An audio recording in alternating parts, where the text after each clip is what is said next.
भाजपा प्रत्याशी कंगना रनौत अब अपनी तारीफ खुद अपने मुंह से कर रही हैं और जो वह महिला सशक्तिकरण की बात कर रही हैं तो उन्हें इस बात की भी जानकारी होनी चाहिए कि मणिपुर और कर्नाटक में भाजपा की सरकार में महिलाओं के साथ किस तरह से व्यवहार हुआ है। उसके बारे में आज तक ना तो कंगना रनौत ने कुछ कहा और ना ही प्रधानमंत्री मोदी ने कोई टिप्पणी की। यह बात जिला लाहौल स्पीति के स्पीति घाटी में चुनावी जनसभा को संबोधित करते हुए मंडी संसदीय क्षेत्र से कांग्रेस प्रत्याशी विक्रमादित्य सिंह ने कही। साथ ही उन्होंने कहा कि कंगना को इस बात का जवाब देना चाहिए कि जब वह बीते दिनों किन्नौर तक आई तो उसके बाद स्पीति घाटी क्यों नहीं आई, क्योंकि उन्हें पता था कि जिस तरह से उन्होंने बौद्ध धर्मगुरु दलाई लामा के प्रति टिप्पणी की थी उससे नाराज होकर स्पीति घाटी की जनता उन्हें सड़कों पर काले झंडे दिखाएंगे, जिसके चलते वह अभी तक स्पीति घाटी में आने की हिम्मत नहीं कर पा रही हैं। रनौत जी के बारे में बोल रहे हैं, क्या बोले वो तो आप सब जानते हैं, जग जाहिर है। मुझे कुछ ज्यादा बोलने की आवश्यकता नहीं है। उनको तो ये बताना चाहिए जो यहाँ से मोहतरमा चुनाव लड़ रही है वो तो केवल इस चीज का जवाब दे कि वो रिकॉम्प्यू तक तो आई, वहां से वापस क्यों चलेगी। यहाँ आने की हिम्मत ही नहीं हुई, स्पीति में आने की मैडम की हिम्मत ही नहीं हुई। हिम्मत होती भी कैसे, जो उन्होंने शब्दों का इस्तेमाल हमारे धर्म गुरु जी के बारे में कहा है, आदरणीय सामान्य पूजनीय दलाई लामा जी के बारे में कहा है, मैं तो उन चीजों को कहना भी नहीं चाहता। आप सबको सब कुछ पता है। अगर मन साफ होता, दिल में चोट नहीं होता तो वो भी लाहौल स्पीति में आप लोगों का आशीर्वाद देने के लिए यहाँ पर आती। मगर उनको पता था कि अगर स्पीति वैली में आएंगी तो लोग जो है काले झंडे दिखाएंगे, इसलिए वहीं से ही जो है वापस मुंबई चली गई।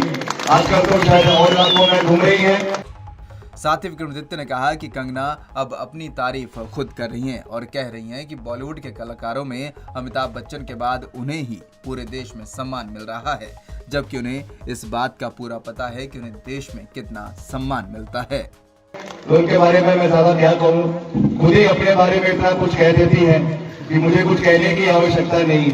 कभी कहती है कि जो है देश को आजादी 2014 में मिली, कभी कहती है देश के पहले प्रधानमंत्री सुभाष चंद्र बोस थे, और अब एक नया चीज है, अब बोलती हैं कि देश में अगर अमिताभ बच्चन के बाद किसी को जाना जाता है, किसी का नाम पूरे देश के अंदर है तो वो मेरा नाम है।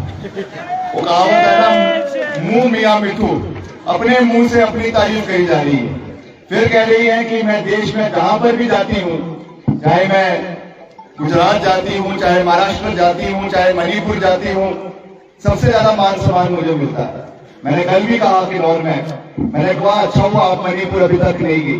मणिपुर में जो काम भाजपा की सरकार ने किया, जो वहां पर महिलाओं के साथ अत्याचार हुआ, गलती से अगर ये मोहतरमा कहीं वहां चले जाती तो वहां से वापस नहीं आ पाती। ये हाल है आज। ये कौन कहती हैं महिलाओं के सम्मान की हम बात कर रहे हैं कि महिलाओं के सम्मान के लिए हम लड़ाई लड़ रहे हैं। मैं उनसे पूछना चाहूंगा कि मणिपुर के अंदर, एक राज्य के अंदर कितनी हमारी बहनों के साथ वहां पे दुष्कर्म हुआ, उसकी वीडियोस आप सबने पूरे देश ने देखी। एक शब्द हमारे देश के माननीय प्रधानमंत्री जी ने हमारी मणिपुर की बहनों के बारे में नहीं कहा। साथ ही विक्रमादित्य सिंह ने कहा कि जनजातीय जिला लाहौल स्पीति में जो भी नौतोड़ और FRA के मुद्दे हैं उन्हें केंद्र सरकार के समक्ष प्रमुखता से रखा जाएगा और इस पूरे इलाके की समस्या को जल्द सुलझाया जाएगा। इसके अलावा जनजातीय जिला में सड़कों की सुविधा, पेयजल सहित अन्य मुद्दों पर भी केंद्र सरकार से चर्चा की जाएगी ताकि यहाँ के लोगों को घर द्वार पर मूलभूत सुविधा मिल सके। पंजाब केसरी टीवी के लिए लाहौल स्पीति से मनविंदर अरोड़ा की रिपोर्ट।